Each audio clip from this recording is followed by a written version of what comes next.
greenhouse gas emissions, economic development and job growth, air pollution, and other human health concerns. One of the most critical areas that countries look to in order to address these problems is their transportation sector.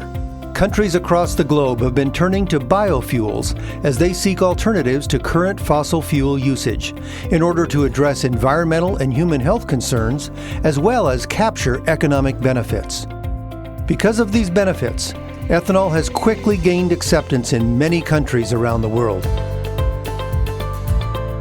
Ethanol is produced by fermenting feedstocks that contain starch or sugars.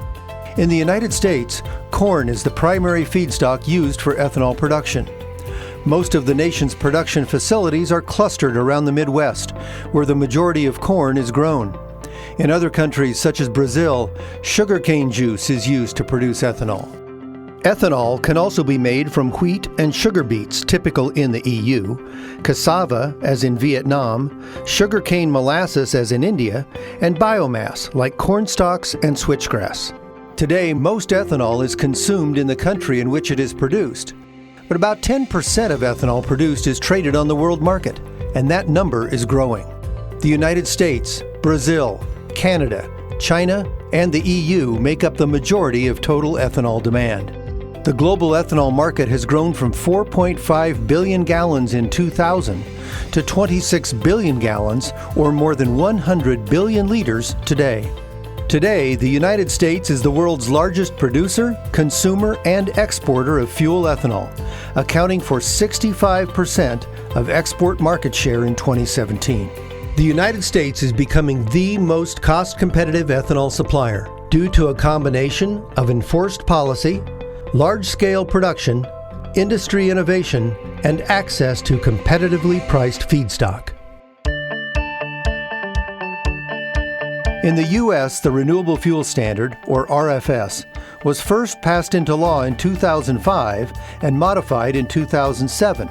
This policy requires a certain volume of renewable fuel be used in the nation's fuel supply. To comply with the RFS requirements, the U.S. initially imported ethanol to meet the volumetric mandate. Those imports primarily came from Brazil. Since 2007, the U.S. has increased its production and use of ethanol significantly in order to meet the demand from the RFS. But the U.S. has also continued to build out its industry in order to meet the additional demand from international markets. The RFS was instrumental in providing market stability and spurring investment in the ethanol industry, which helped the United States evolve from a net importer of ethanol to a net exporter.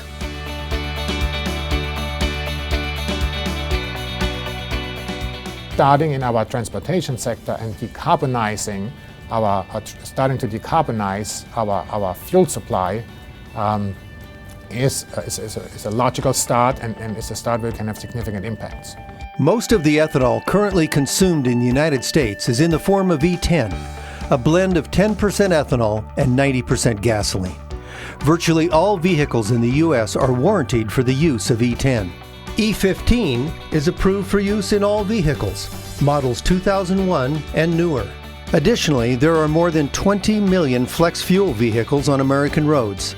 Flex fuel vehicles are designed to operate on all fuel blends, containing up to 85% ethanol, or E85. Many other countries, such as Thailand and Brazil, have or manufacture vehicles that are specifically designed to use these higher percentage ethanol blends.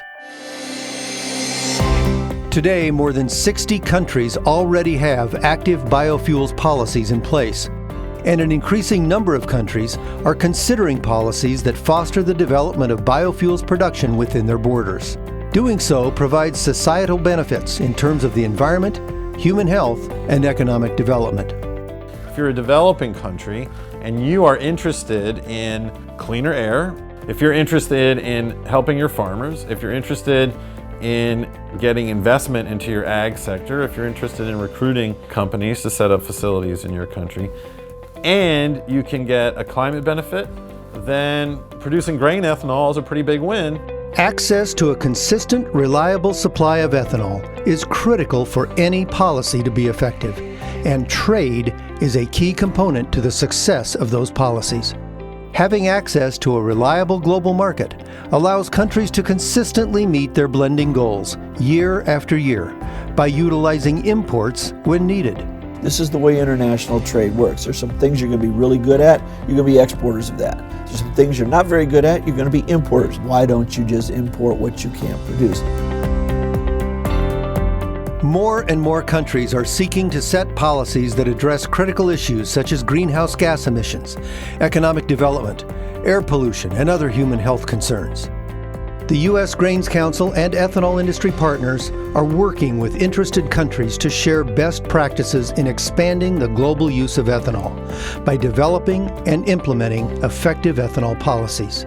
The U.S. Grains Council works directly with government and industry to build global ethanol alliances through working groups, technical and policy workshops, trade missions, and other forms of direct engagement.